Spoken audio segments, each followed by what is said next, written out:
우리가 신앙생활 하는데, 무조건 헌신만 한다.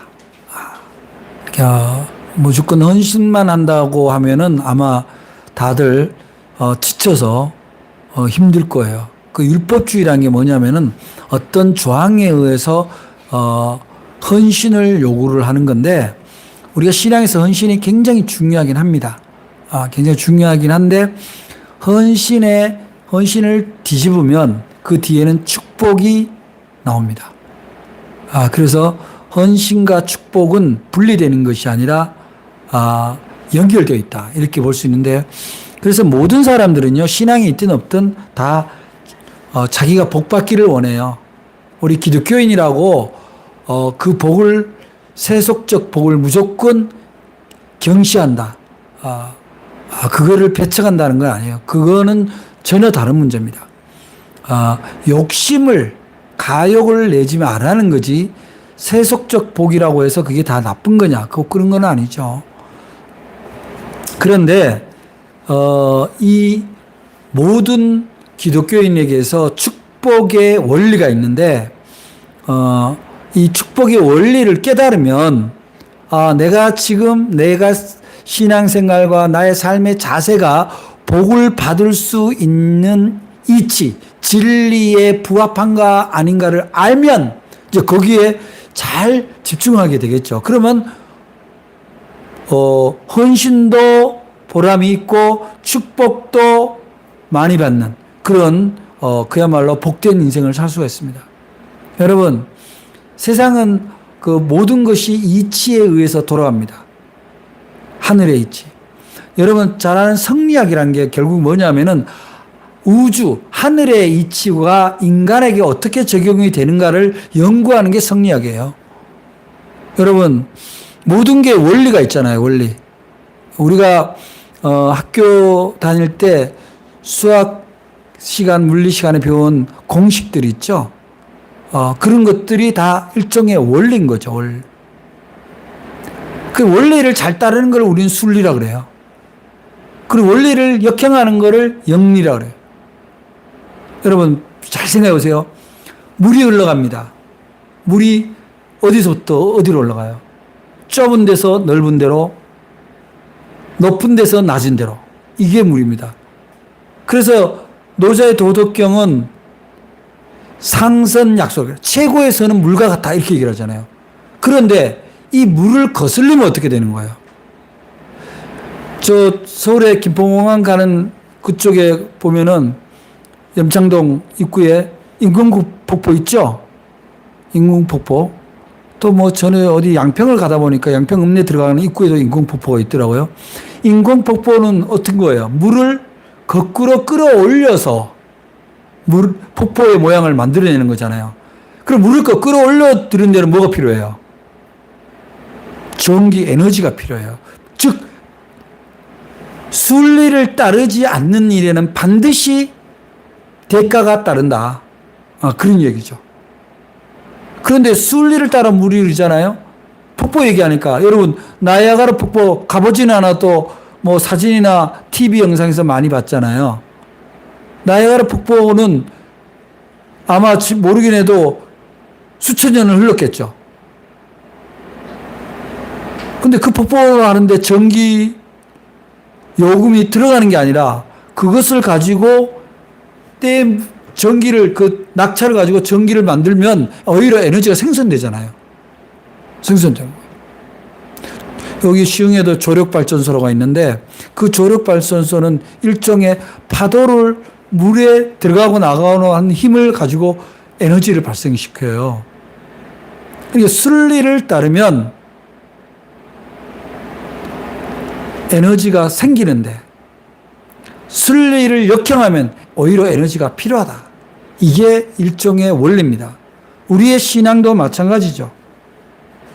그래서 오늘 여러분들이 이 유명한 야베스의 기도, 야베스의 축복이라는 말씀입니다. 이 야베스의 기도, 야베스의 축복을 통해서 우리가 하나님께로 복을 받는, 축복을 받는 원리가 뭔가를 깨닫게 되면 여러분들의 삶이 한결 심플해지고 복에 대해서 기대가 훨씬 더 높아질 수가 있어요. 그래서 오늘 여러분들이 오늘 말씀을 통해서 축복의 원리를 깨달아서 여러분의 삶이 하나님의 복 안에 늘 누리는 삶이 되기를 축복합니다. 그런데 이 야베스에 대한 이 성경의 언급은 많지 않습니다. 오늘 이 두 절이 유일해요. 그런데도 여러분들 야베스의 축복 뭐 그런 노래도 있잖아요. 찬양도 있고 책도 아주 유명한 책이 있습니다. 야베스 축복이라는 책도 있고.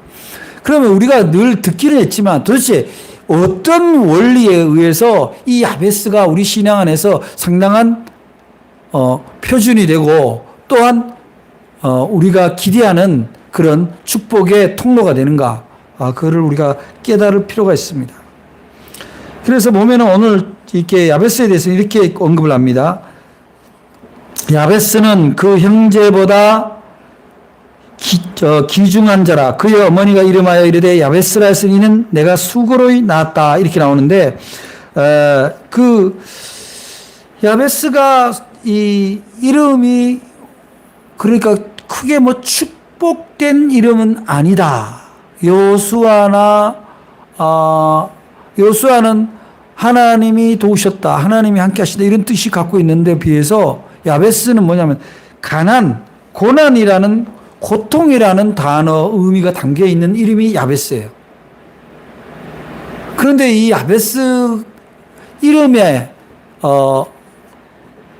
그런 고통과 고난이 있었고 가난이 있었고 그런 사람이 이제 복을 받았는데 그 복을 받았는데도 불구하고 이름을 바뀌지 않습니다. 그걸 바뀌지 않았다는 게 어디냐면 역대상 2장에 야베스라는 지명이 나와요.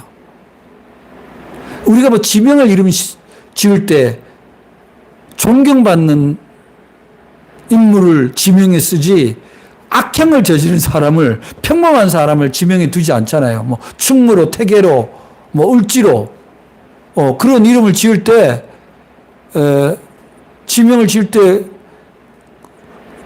그 후손들이 볼 때 존경받을 만한 그런 인물로 하죠. 그러니까 여기도 오늘 성경에도 이 사람은 존귀한 자라, 귀중한 자라 이렇게 나오는 거거든요.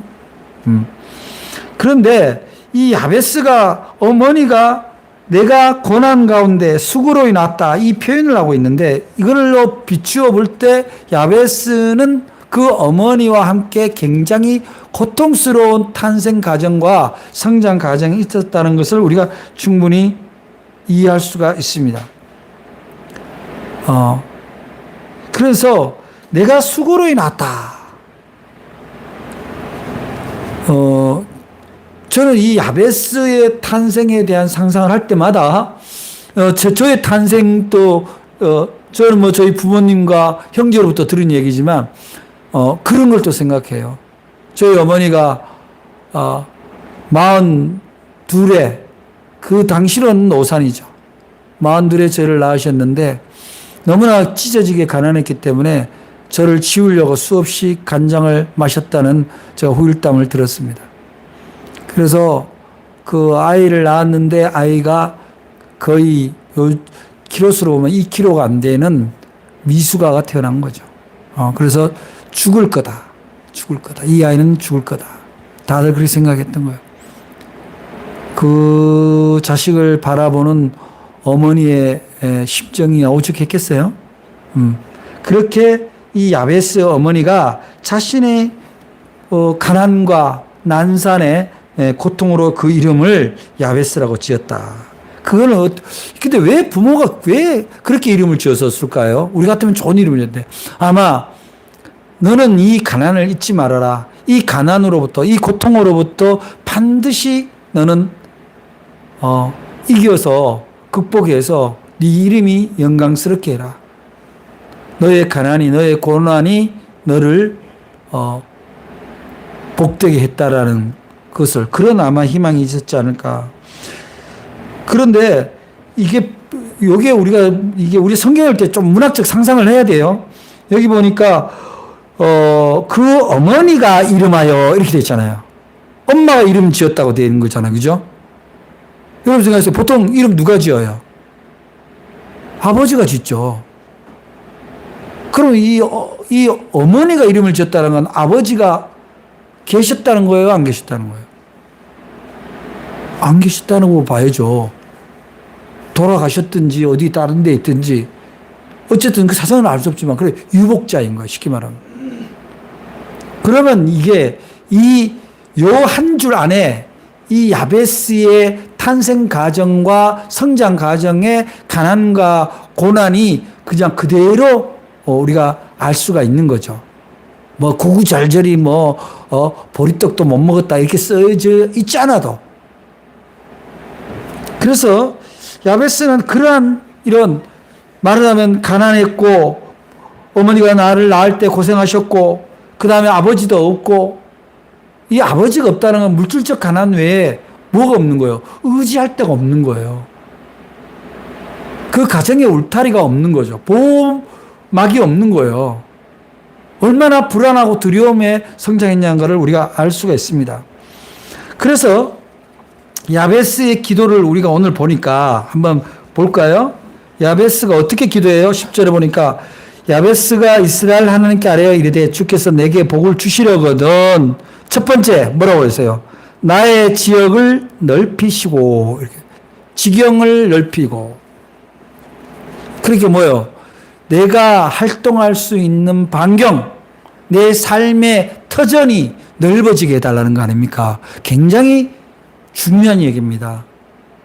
여러분, 예수님이 심령이 가난한 자는 복이 있나니 그래서 스스로 그냥 자기 삶을 옥죄고 활동 반경을 좁히고 골방에 갇혀있고 그런 얘기가 아니에요.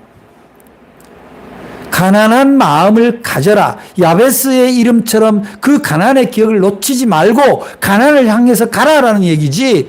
아니 자기의 삶을 협소하게 만들다는 그런 의미는 분명히 아닐 거라는 거죠. 그 다음에 보니까 어떻게 하느냐면은 주의 손으로 나를 도우소서. 근데 이 전에 성경에는 어떻게 나왔냐면 복에 복을 더하사 이렇게 나옵니다. 복에 복을 더하게 해달라. 이러한 이 야베스의 기도가 굉장히 간절한 기도예요. 사실은 가난한 사람이 가난하게 성장했던 사람이 가난에 익숙해졌다. 그냥 이렇게 사는 거다. 그런 아니라면 위험해요. 내가 비록 가난했지만, 내가 비록 어려웠지만, 내가 비록 못 배웠지만, 내가 좀 더 헌신하고 노력하고 기도하고 성실하게 삶으로 말미암아 가난한 사람에게 가난으로 인해서 그 삶이 피폐해지지 않도록 돌보고 도와주는 사람, 그 사람으로까지 복을 받는 게 진짜 복인 거죠. 뭐 부자가 되어서 뭐 자기 곳간에 재물을 쌓아두라는 것이 아니라 정말로 늘 제가 드리는 말씀이지만 베들레헴 즉 떡집처럼 다른 사람의 떡을 만들어주면서 그 남은 떡 부스러기만 내가 먹어도 배가 부른 그런 정도는 되어야 된다.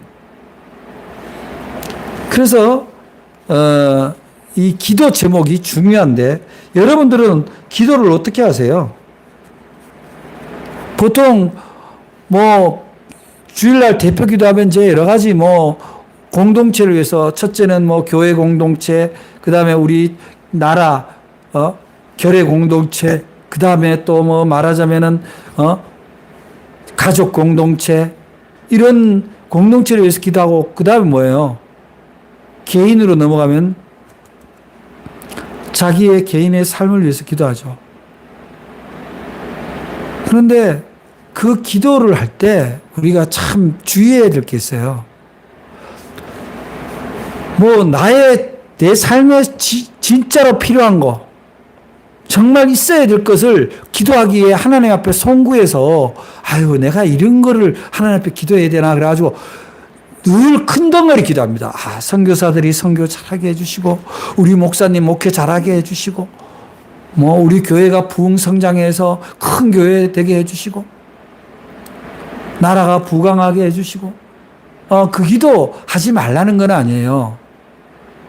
그런데 이 야베스의 축복의 기도를 보면은 그런 거대 기도보다는 우선 자신에게 필요한 것을 기도하는 거예요. 여러분에게 기도하는 기도 제목을 구체적으로 한번 정리를 해보시기 바랍니다. 야베스의 축복을 받으려면.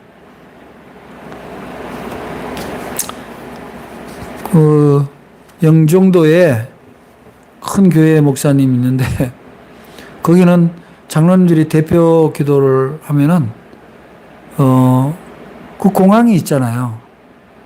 국제공항이 큰 공항이 있으니까 거기에 종사하는 사람들이 많아요.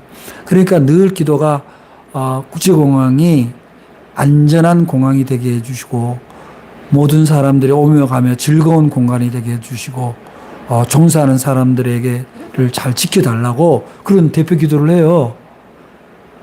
그런데 은광교회 김윤환 목사가 여기 와서 인천국제공항이 안전한 공간이 되게 해주시고 오고 가는 사람들이 즐겁게 해주시고 그런 기도하면은 이상하잖아요. 그죠? 그 기도가 나쁜 건 아닌데. 그래서 뭐냐면은 여러분들이 야베스의 축복의 원리를 따라서 여러분의 기도가 무슨 기도가 되어야 되는가를 볼 때 첫 번째가 바로 여러분에게 꼭 필요한 것. 내가 하나님의 자녀로서 살아가는 데 있어서 기본적인 품격을 지킬 수 있는 수준의 기도를 가져야 되는 거예요. 건강도요. 예수 믿는 사람이 건강을 너무 잃으면 하나님께 덕을 올리기가 어렵잖아요. 너무 가난하면, 너무 쪼들리면 또 내가 어디 가서 예수 믿는다고 얘기하는 것이 좀 부끄러울 수 있어요. 또 내가 너무 하는 행색이 이 용모가 너무 또 볼품 없거나 보는 사람들이 좀 민망한 그런 폼새로 다니면 그것도 참 그렇잖아요. 용모가. 그래서 어떻게 해야 되느냐. 우선은 하나님, 내가 하나님의 자녀로서 크리스천으로서 살아가는데 최소한의 다른 사람들한테서 존중감을 잃어버리지 않는 그러한 준비된 그런 삶이 되게 해달라고 기도하셔야 돼요. 그래서 거기에 필요한 게 직장이면 직장, 내 능력이면 능력, 물질이면 물질, 건강이면 건강, 그리고 나의 성품이면 성품, 은사면 은사, 이거를 놓고 기도해야 된다는 거예요. 여러분, 복에 복을 더하사라고 할 때 복이라는 게 1차적인 복이 뭐예요? 여러분들이 하나님이 여러분에게 복 주실 준비가 되어 있습니다. 그거는 너무나 놀라운 복이지만 이미 와 있는 복이에요. 그런데 그 복이 드러나서 내 복이 다른 사람한테로 흘러 들어가고 영향을 줬을 때 복에 복을 더하사예요. 야베스 기도의 원리가 그겁니다. 아이고, 내가 원래 돈을 얼마를 벌었으니 내년에는 거기에 곱하기 2를 해서 벌게, 이게 복에 복을 더한다는 게 아니라 내가 받은 복 위에 그 복된 모습을 통해서 다른 사람에게도 복을 전달하는, 전이시키는 그게 복에 복을 더하사입니다. 그러려면 어떻게 해요? 내가 먼저 복을 받아야 되는 거예요. 가난하기 때문에 가난이 복이라고 얘기할 수 없어요. 그래서 우리가 부유하게 살아서 누구 보라는 듯이 떵떵거리고 살고 화려한 의복과 치장을 하고 살아라는 게 아니라 우리가 한 크리스천으로서 또 세상의 한 고귀한 인격체로서 존재로서의 품격을 잃지 않는 수준의 우리의 삶의 양태는 가지고 있어야 된다. 그게 그 다음에 뭐예요? 지경을 넓혀달라는 거잖아요. 내가 그저 회사 다니고 집에 와서 밥 먹고 자고 회사 다니고 밥 먹고 자고가 아니라 나라는 존재가 일하다가 죽는 존재는 아니잖아요. 집에다 월급 벌어다 갖다 주는 존재는 아니잖아요. 내 작은 지혜와 내 작은 재능과 내 작은 몸이 하나님이 좋아하는 일에 조금씩 쓰임받을 수 있다면 그게 지경을 넓히는 거예요. 그러면 꼭 그렇게 얘기합니다. 그럼 뭐 봉사단체에 들어가고 선교단체에 들어가서 열심히 활동해야 됩니까? 그거 좋은 일이죠. 그렇게 되려면 어떻게 해야 돼요? 내가 내 시간과 내 건강을 할 수 있는 최소한의 여유가 있어야 된다는 거예요. 그 여유가 있는 방법이 뭐예요? 열심히 살아서 직장과 자기가 하는 사업체에서 어느 정도 그런 여유 공간을 가질 수 있는 만큼의 요건을 갖춰야 되는 거예요. 제가 청년기에 교회를 못 다녔다고 말씀을 드렸는데, 물론 신앙이 식은 탁도 있지만 교회를 갈 수 없는 형편이에요. 12시간 주야 먹교대 하면요, 못 갑니다. 일요일도 없어요. 어쩌다 일요일에 가면 졸다 볼 다 봅니다. 그래서 적어도 내가 어떤 일을 하든지 간에 주의를 지키고 또한 적정하게 일을 하고 적정하게 나의 건강과 은사를 나눌 수 있는 시간은 가지는 게 필요하다. 쉼도 가져야 되고. 그래서 요즘 뭐 좋아졌습니다만 요즘은 이제 모든 직장이 연차를 주도록 되어 있잖아요. 입사하면 일단은 입사 후 1년 뒤에는 일단은 12일의 연차가 생기는 거잖아요. 그로부터 더 있나요? 그렇게 해서 어쨌든 뭐 장기 근무를 하면 최고 뭐 26개까지 쓸 수 있는 연가를 쓸 수 있는, 그러면 자기가 충분히 그걸로 직영을 높일 수가 있잖아요. 그래서 그 직영이라는 건 결국 뭐냐, 복을 나누는, 뭐 새해 복 많이 지으세요 그런 인사 많이 하는데, 복을 나누는 그런 것이 바로 직영을 넓히고 나의 삶의 이른바 바운다리가 넓어지는 거죠. 그래서 결국은 우리가 축복의 원리라는 것은 그러한 하나님께 먼저 기도를 올려야 됩니다. 기도를 올려서 나의 필요, 내가 하나님 앞에 작든 크든 쓰임받고 하나님께 기쁨을 드릴 수 있는 기도를 올려드렸을 때, 그 다음에 두 번째 단계는 뭐냐면 응답이 있는 거죠. 응답. 오늘 말씀의 끝절에 보니까 벗어나 내게 근심이 없게 앞서서 하였더니 뭐라고 나와요? 하나님이 그가 구하는 것을 어떻게? 허락하셨더라. 여기에 여러분 아주 잘 주목해서 새겨야 돼요. 결국 복이라는 것은 누가 허락해야 된다는 거예요? 하나님이 허락해야 된다는 거예요. 내 마음대로 내가 열심히 한다고 되는 건 아니에요. 모든 열심히 모든 축복을 갖다 주냐? 그렇지 않습니다. 여러분, 달리기 선수가 열심히 달립니다. 엄청 열심히 달립니다. 근데 골인 지점을 잘못 들어가면 아무것도 아닌 거예요. 헛고생한 거죠. 그런 거예요. 축구에서요, 말하자면은 백을 맞는 선수가 골 욕심이 있어가지고 방어는 안 하고 계속 공 잡으면 막 돌진해. 그럼 그건 헛고생이에요. 열심히 뛰어도 빵점입니다.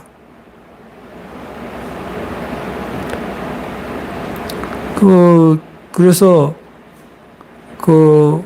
잘하는 선수들은 항상 상대 선수가 공을 어느 쪽으로 올 건가를 미리 예측하고 거기에 미리 기다리고 있다가 공을 빼앗아서 우리 선수에게 전달하는 게 진짜 재능 있는 선수잖아요.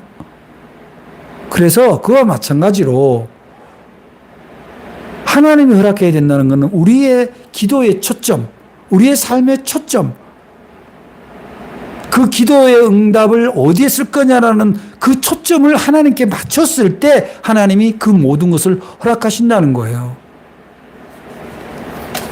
그래서 여러분이 그 초점을 맞추는 그런 것을 여러분의 기도의 중심에 둬야 돼요. 그 초점이라는 게 뭐예요? 지금 내가 기도 드리는 이 기도의 제목이 하나님이 허락하실 만한 것인가를 물어봐야 되는 거죠. 짜장면 먹을까, 짬뽕 먹을까, 이런 거를 기도하는 것도 뭐 필요는 하지만 하나님이 그런 거를 허락해 주기에는 좀 그렇잖아요. 즉 이런 겁니다. 하나님, 제가 이런 일을 통해서 하나님께 기쁨을 올려드리고 영광을 올려드리고 싶어요.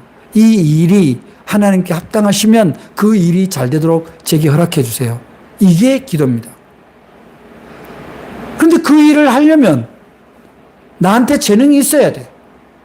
하나님, 그 부분에 제 재능이 부족하니 하나님, 제가 그 부분에 관심을 갖고 있으니 제게 재능을 주세요. 그렇게 기도하는 거예요. 김윤환 목사가 목사 되기 전에 시인이잖아요. 하나님, 제가 유명한 시인이 되게 해주세요. 제 시집이 베스트셀러가 되게 해주세요. 그런 기도를 해본 적도 없고 그런 기도를 해본 적도 없지만, 그런데 어느 시점에 제가요, 제게 준 이 달란트로 하나님께 영광을 돌리도록 그렇게 해달라. 복음을 전하는 도구로 써달라. 그렇다고 뭐 목사라고 해서 시를 쓰는데 성경 얘기만 쓸 수는 없잖아요. 그랬더니 어느 땐가 크리스천 문화를 생각하는 공동체들에게서는 저를 불러서 저의 책을 가지고 이야기를 하는 그런 단계가 되는 거예요. 뭐 나를 누가 유명하게 해달라고 제가 어디 가서 무슨 그런 걸 한 번도 한 적도 없지만 그럴 필요도 없겠더라고요. 세상은요, 신기하게 하나님이 쓰시려면 예기치 않는 데서 보는 거예요. 제가 감리교 목사인데 백석대에서 저를 기독교 문학 교수로 불러요. 웃기잖아요. 그런 상상을 해봤겠어요, 제가? 장로교에서 저를 불러요. 장로교 합신에서 합신문학상 심사위원장으로. 어떻게 그런 일이 벌어져요? 그런 것이 하나님, 내게 준 이 작은 은사지만, 재능이지만 하나님께 영광을 돌리게 해달라. 저는 여러분들이 그렇게 했으면 좋겠어요. 그래서 하나님을 기쁘시게 하는데 하나님 주신 축복을, 하나님 주신 재물의 복, 재능의 복, 건강의 복을 쓰겠다라고 하나님 앞에 기도 올릴 때 함께 올리면 그러면 되는 거예요. 하나님이 주시는 거예요. 제가 이 야베스 기도를 대할 때마다 제 자신의 기도를 돌아봅니다. 제가요, 수련목 시절에 뭐 여러 차례 제가 간증했습니다마는 죽을 고비를 느꼈는데 살려주시면 그렇게 얘기를 했어요. 하나님이 제게 다시 기회를 주시면. 하나는 수억의 부채가 되었을 때 이 빚을 갚아주시면 그렇게 됐고, 하나는 제가 죽을 위기에 응급실에서 의식이 희미할 때 하나님 제게 기회를 주시면 제게 준 달란트로 하나님께 영광을 올리겠다. 그렇게 한 거예요. 그래서 저는 그 하나님이 주신 그 기회로, 그 허락하신 은사로 최선을 다해서 나름대로 사역을 하고 있다고 그렇게 생각을 합니다. 뭐 어떤 분들은 교회가 이렇게 작으니 어쩌냐 걱정하는 분들이 있지만, 존 웨슬리 목사님이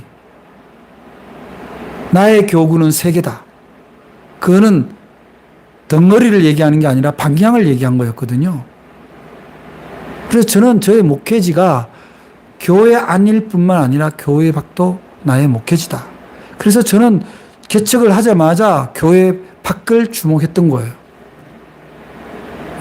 그런데 하나님은 제가 꿈꿨던 목회의 방향에 상당 부분을 허락해 주셨습니다. 그 과정에 물론 뭐 가정과 자녀를 제대로 돌보지 못한 제 부족함이 있지만, 그럼에도 불구하고 하나님이 우리 아이들과 우리 가정을 지켜주셨고, 제가 사역을 하는데 어려움이 없도록 하나님이 베풀어 주셨다는 거예요. 여러분, 우리가 하나님의 기도의 응답은요, 결국 하나님을 향해서 나의 삶의 초점이 잡혀 있냐는 거예요. 누구한테 내 삶을 구하냐는 거예요. 줄 분한테 구해야죠. 허락할 분한테 구해야죠. 엉뚱한 데 가서 부여를 꿈꾸고 명예를 꿈꾸면 결국은 나중에 돌아오는 거는 대부분 낭패뿐입니다. 어떤 예화에서 봤는데 어떤 아들이 미국에서 수영 선수인데 금메달을 땄대요. 근데 이 친구가 금메달을 땄는데 엄마가 어머니한테 와서 어머니 저 금메달 따서 자랑했는데 엄마가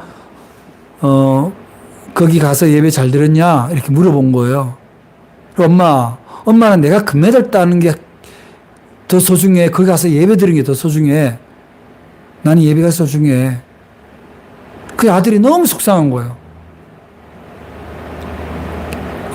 속상해서 수영장 가서 수영 연습한다고. 다이빙 선수인데 그 다이빙대에 올라가서 딱 뛰어내리려고 하는데 그 수영장 밑에 비치는데 십자가가 비친 거야. 그 순간적으로 엄마가 맨날 예수 얘기하니까 아이고 여기서 또 예수 십자가 보이냐고. 그리고 그냥 투덜거리면서 다이빙대에서 내려왔어요. 내려와서 수영장을 딱 보니까 깜짝 놀랐어. 왜 놀랄게요? 수영장에 이미 문을 닫았고 물을 다 뺐어요. 그럼 뛰어내리면 어떻게 됐겠어요? 그러면서 이 아들이 어머니한테 와서 엉엉 울었다는 거 아니에요. 그러니까 결국은 하나님은요, 사랑하는 자를 버리지 않으셔요. 잠깐의 곁길을 간다고 해서 내치는 분은 아니지만 우리가 이 야베스의 축복의 이 원리를 따라서 우리가 하나님께 기도하고 하나님께 응답을 받는다면 하나님이 그분을 쓰는 거예요. 그래서 결국은 뭐예요? 야베스가 헌신된 자가 되었다. 이렇게 나와요. 왜 이게 헌신된 자가 되었다라고 하면은 이 당시에 구약의 기록에 의하면 야베스라는 서기관이 있었다. 이렇게 나와요. 야베스라는 서기관. 그럼 서기관이 뭐예요? 오늘날 말하면 목사 겸 신학자예요. 그리고 얼마나 훌륭하면 그 사람의 이름을 딴 지명이 있는 거예요. 그러면은 여러분이 하나님께로부터 주신 건강의 복, 재능의 복, 재물의 복을 받았어요. 그 다음 단계, 마지막 단계는 뭐냐면 그걸로 하나님께 어떻게 영광을 돌리고 있는가를 돌아봐야 되는 거죠. 우리 아들이 공부를 잘해서 의사가 되고 판검사가 돼. 그래서 뭐 할 거예요? 운동을 잘해서 국가대표가 되고 프로선수가 돼. 그래서 뭐 할 거예요?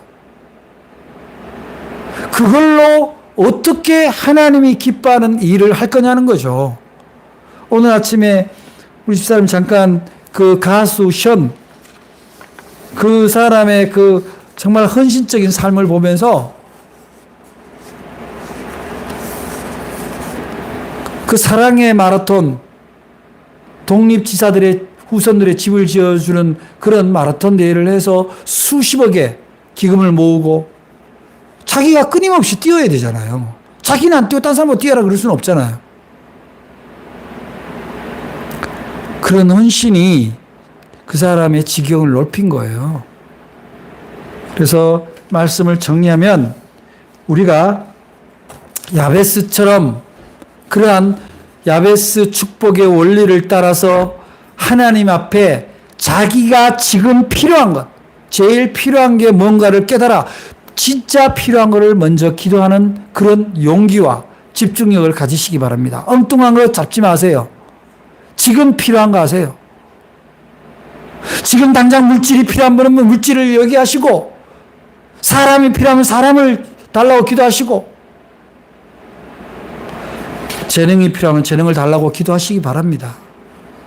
그래서 하나님이 그러한 것에 대해서 기회가 주어졌을 때 감사함으로 그 기회를 잘 살리시기 바랍니다. 건강이 주어졌을 때 건강으로 기회를 살리고 재능이 주어졌을 때 재능으로 기회를 살리고 재물이 주어졌을 때 재물로 기회를 삼으시기 바랍니다. 그걸로 했을 때 그 다음에 오는 게 뭐냐면요. 하나님이 그 기회를 살렸다라는 자체는 내가 떡집이 되는 거예요. 떡고물을 만들고 이거는 하나님이 나한테 주신 거니까 많은 사람한테 떡을 나누고 나는 고물만 먹겠다. 그런 마음으로 하면요. 하나님이 끊임없이 떡 재료를 주시는 거예요. 제가 며칠 전에 여기 전북 서남지방 강사로 가서 제가 했던 얘기가 목회자의 목회 방향에 있어서 뜻이 맞는 목회자 셋이 힘을 합쳤더니 그 사람이 한 지방자치 도시에서 그 사람들이 운영하는 사업의 예산이 거의 500억이 넘는다. 저하고 김수정 목사, 이은주 목사 얘기해요. 시흥의 산목이 복지 사업에 있어서 500억이 넘는 예산을 결정하는 사람들이에요. 그럼 목회자가 하는데 그 예산을 어디에 쓰겠어요? 정말 손길이 필요한데, 정말 급한데, 꼭 해야 될 때. 여러분의 은사와 여러분의 축복이 바로 그런 데 쓰임 받도록 기도하시면 하나님이 여러분의 지경을 넓혀주는 거예요. 직장에서는 승진하는 거고, 사회에서는 역할을 맡는 거고, 그러한 여러분의 복, 여러분이 구하는 그것을 다 허락받는 그런 은혜가 여러분 가운데 일생 동안 이어지기를 주의 이름으로 축복합니다. 기도하겠습니다. 사랑의 하나님, 오늘 야베스가 구하는 것을 다